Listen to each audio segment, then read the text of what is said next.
وَلَقَدْ يَسَّرْنَا الْقُرْآنَ لِلذِّكْرِ فَهَلْ مِن مُدَّكِرٍ۔ کیا مصحف کی تجارت جائز ہے؟ مصحف کہتے ہیں قرآن کریم کو، اس نسخے کو مصحف کہتے ہیں۔ پہلی بات یہ ہے کہ قرآن کریم اتنی انمول کتاب ہے، اس کی کوئی قیمت نہ ہے نہ کوئی دے سکتا ہے، اور ہم ویسے بھی احتراماً اس کی قیمت نہیں پوچھتے، پرائز نہیں پوچھتے، ہم ہدیہ پوچھتے ہیں۔ پہلی بات یہ ہے۔ دوسری بات یہ ہے کہ ایک تو اس انداز سے بیچنا جو انداز یہود کا قرآن کریم میں ذکر کیا گیا ہے کہ وہ یکتبون الکتاب اپنے ہاتھوں سے لکھتے تھے اور بیچتے تھے اور اپنی مرضی کی چیزیں اس میں شامل کرتے تھے، وہ تو بہت بڑا جرم ہے۔ قرآن کی تعریف سے بڑا تو کوئی جرم نہیں ہے۔ قرآن کی تعریف الفاظ میں کی جائے، معانی میں کی جائے، اس کی تفسیر میں کی جائے، کوئی بندہ اپنی غرض کے مطابق، اپنی خواہش کے مطابق قرآن کی تفسیر کرے تو وہ بہت بڑا مجرم ہے۔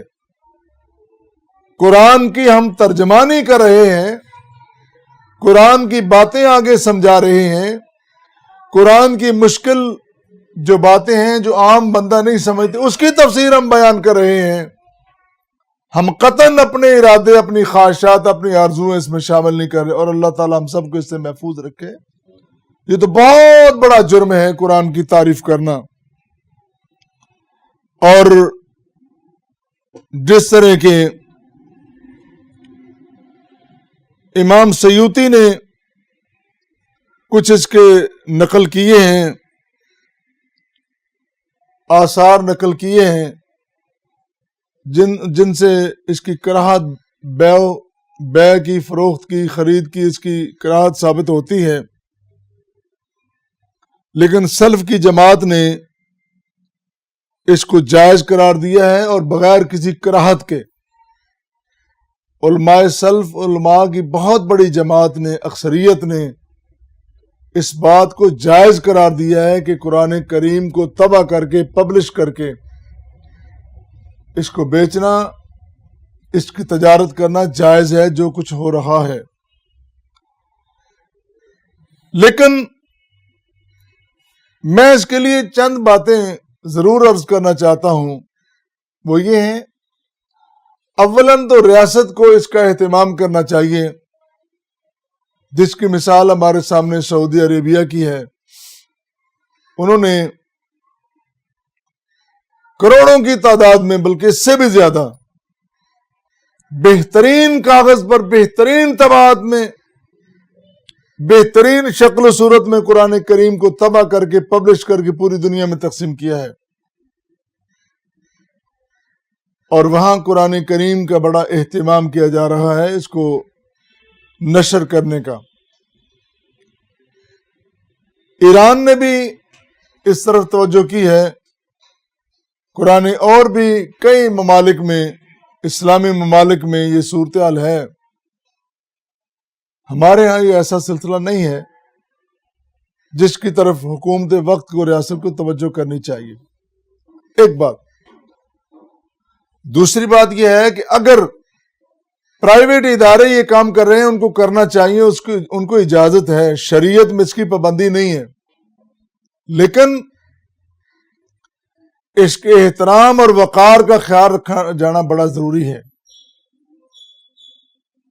مثلا ہمارے ہاں یہ قانون ہے، پنجاب قرآن بورڈ نے تو بڑی اس کے لیے محنت کی ہے، اب دیگر صوبوں میں بورڈ بننے جا رہے ہیں، اور شاید وفاق میں بھی بن جائے، کہ اس کو اخباری کاغذ پہ نہیں چھاپا جا سکتا،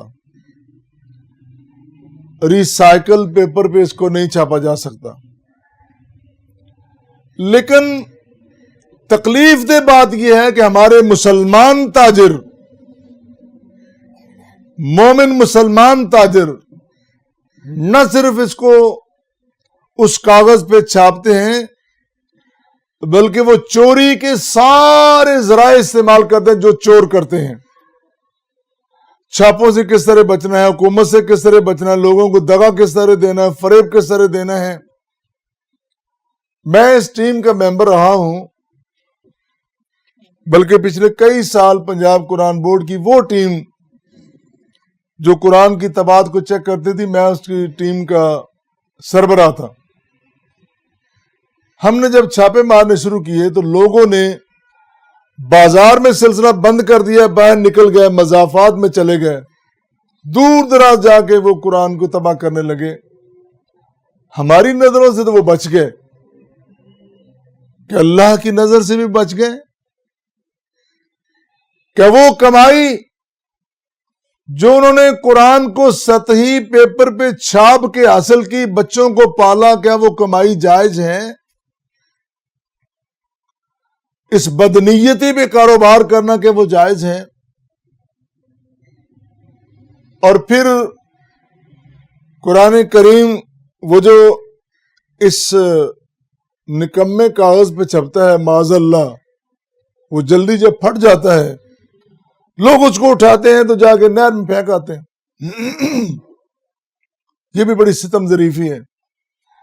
یہ نہر جو ہے چند میلوں پہ جا کے ختم ہو جاتی ہے، آپ کو نہیں علم کہ آپ کے پھینکے ہوئے اوراق، شہید اوراق، آگے جا کے ان کے ساتھ کیا سلوک اور کیا سلسلہ ہوتا ہے.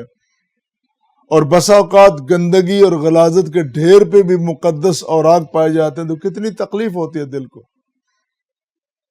میرے بھائی، قرآن پبلش کرنے والا، قرآن کی تجارت کرنے والا، قرآن پڑھنے والا، قرآن سمجھنے والا، سب پر لازم ہے کہ قرآن کریم کا احترام کریں. اس مصحف کی تجارت تو جائز ہے، لیکن اس کا ایک اور چیز بھی سامنے آئی. یہ چیزیں تکلیف دیتی ہیں. جب آپ چھاپے مار رہے تھے ان دنوں شروع میں دیکھا، پھر بعد میں بڑی اس کی بہتری آ گئی. ہم گئے تو وہ جو دفتری خانہ ہوتا ہے جہاں پہ اس کو جلد بندی ہوتی ہے، قرآن کے اوراق پڑے ہیں، معاذ اللہ معاذ اللہ، جوتوں سمیت مزدور وہاں بیٹھے کام کر رہے ہیں، سگریٹ پی رہے ہیں، اور قرآن کی جلد بندی ہو رہی ہے. اتنی بے حرمتی، بے توقیری کون کر رہا ہے؟ مسلمان کر رہا ہے. نہیں ہونا چاہیے. یہ رزق، یہ کمائی، یہ کسب بالکل حلال نہیں ہے جو قرآن کی بے توقیری کر کے حاصل کیا جائے. اس کے بارے میں سوچنا ہوگا. بہرحال اس کی تجارت جائز ہے اور اس میں کوئی حرج نہیں ہے.